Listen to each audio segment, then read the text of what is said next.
ঠাকুর আমাদের সকলের মননে সর্বদা বিরাজ করছেন। তার বিভিন্ন লেখা আমাদের বাংলা ভাষার রত্ন ভাণ্ডারে সঞ্চিত হয়ে আছে। সেটা থেকে আমরা সকলেই বিভিন্নভাবে আমরা সমৃদ্ধ হই। ভাষার ক্ষেত্রে আমরা নিজেদের সমৃদ্ধ করতে পারি। সেই কবি রবীন্দ্রনাথের আবক্ষ মূর্তি আবরণ উন্মোচন হলো। সেই আবরণ উন্মোচন করতে সত্যি ভালো লাগছে, কারণ এমন একজন মহাপুরুষ যাকে নিয়ে আমরা গর্ব করি, তার আজকে আবরণ মূর্তি আবরণ উন্মোচিত হলো, তাতে আমরা সামিল হয়েছি। আমরা এই সুযোগে মানুষের সাথে সামনে রেখে আমরা এই কাজটা করতে পেরেছি, এই জন্য আমরা ধন্য নিজেদের মনে করি। সব দারুণ অনুষ্ঠান। নানা চক্রবর্তীকে অসংখ্য ধন্যবাদ। ত্রিপুরা শঙ্কর সেন শাস্ত্রী স্মৃতি গ্রন্থঘর থেকে এই উদ্যোগটা নেওয়া হয়েছে, ওদেরকে খুব ধন্যবাদ জানাই। আর ওনাদের প্রেসিডেন্ট আমাদের অশোক চক্রবর্তী মামাদা খুব ভালো কাজ করেছেন। আমরা সবাই এসে এখানে যে ইভেন যে যারা বসে আছেন তাদেরকেও ধন্যবাদ জানাই যে একটা হিস্টোরিক ইভেন্টে আমরা আজকে ভাগ নিয়েছি। কবিগুরু মানে ওনার যে ব্যাপ্তি বা ওনার যে বিস্তৃতি, সেটা শুধু ছোটোবেলার স্মৃতি বলে নয়, আমরা মানে শেষবেলায় একজন বৃদ্ধ বয়সে রবীন্দ্রনাথকে স্মরণ করা যায়। এবং রবীন্দ্রনাথ তো একটা জায়গায় সীমিত নন। আমরা কোনো রকমভাবে অনেক সময় আমার মনে হয়েছে যে আমরা রবীন্দ্রনাথকে সীমিত করে ফেলেছি, কিন্তু সীমিত করাটা উচিত নয়। রবীন্দ্রনাথের সময় ওনার যখন এতটা ব্যাপ্তি ছিল, আজকে সেখানে আমরা সীমিত করার কেউ না। এবং মানে ওনার যা ব্যাপ্তি, ওনার যা পরিচিতি, ওনার যা লেখনী সাহিত্য সৃষ্টি, সেগুলো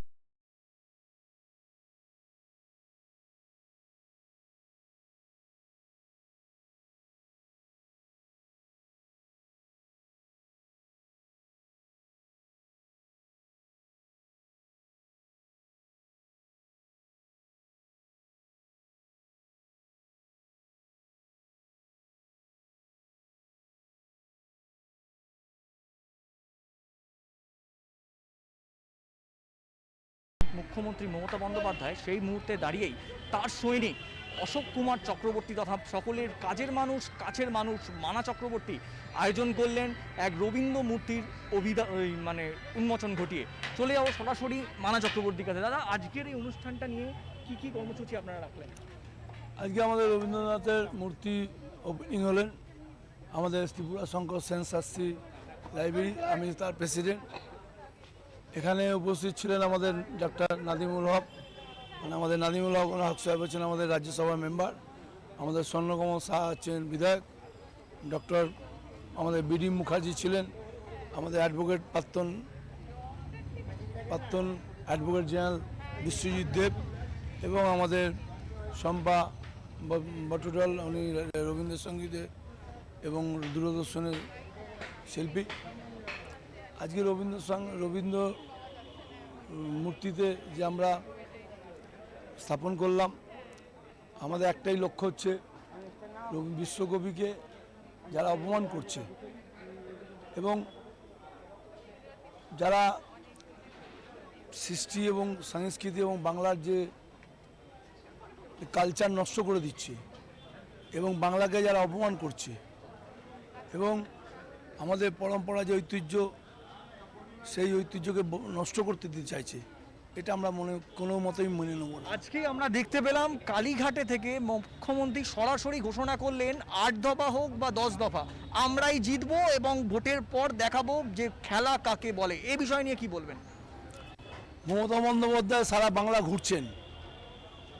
জনগণ আমাদের থেকে উনি ভালো জানেন।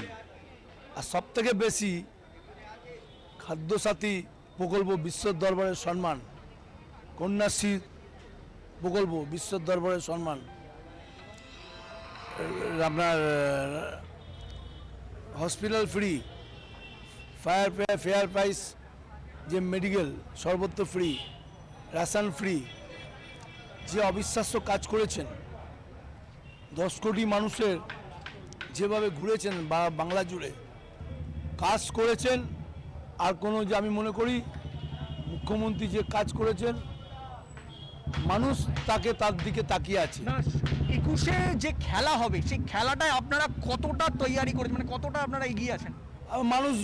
মানুষ একদম মানে দিদি যা কাজ করেছেন কাজের বিনিময়ে, এবং আমাদের যে সংস্কৃতি বলুন, কালচার বলুন, যারা বিশ্বকবিকে নিয়ে অপমান করছেন, আমাদের বিদ্যাসাগর মূর্তি ভেঙে দিচ্ছেন, এই বাংলাকে যারা অপমান করছেন, আজকে দিলীপ ঘোষ যে বড় বড় কথা বলছেন, ওনারা আমি প্রিভিয়াস জানতে চাইছি, উনি আগে নিজের যে যে কালচার যে সৃষ্টি ওনার আগে আগে শেখা উচিত।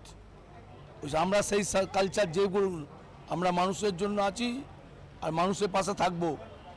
আমারও বহু প্রায় 40 বছর হয়ে গেছে, আমরা মানুষ বিভিন্ন এই এলাকাটা মিনি ভারতবর্ষ, আমরা মানুষের পাশে, আমরা মানুষের সঙ্গে 40 বছর 35 বছর 40-35 বছর হলো সার্ভিস দিচ্ছি, এবং বহু বহু জনপ্রতিনিধি আমারও একটা ভূমিকা আছে।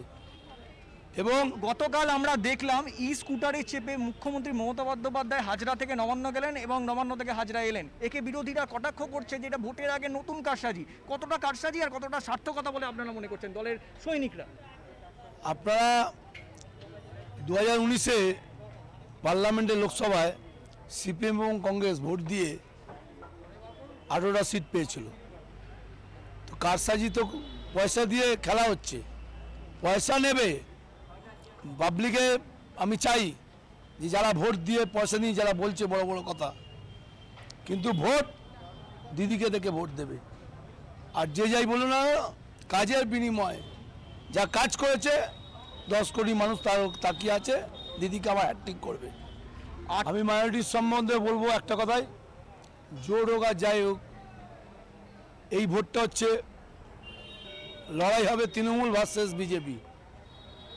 আর যাদের মাইনরিটি যারা মাইনরিটি সম্প্রদায় আছেন, আমি মনে করি যে কংগ্রেসকে ভোট দেওয়া মানে বিজেপিকে দেওয়া অ্যাডভান্টেজ, সিপিএমকে দেওয়া মানে যারা মুসলিম সম্প্রদায়, আব্বাস সিদ্দিকি বলছেন তো, সেই ভোটটা যারা সিপিএমকে দেওয়া মানে বিজেপিকে দেওয়া, আর কংগ্রেসকে দেওয়া মানে বিজেপিকে দেওয়া। এই ভোট মানুষ সতর্ক আছেন কোন জায়গায় ভোটটা প্রয়োগ করলে দিদি আবার হ্যাট্রিক করবে, এর জন্য তাকিয়ে আছে। Bureau report channel 10।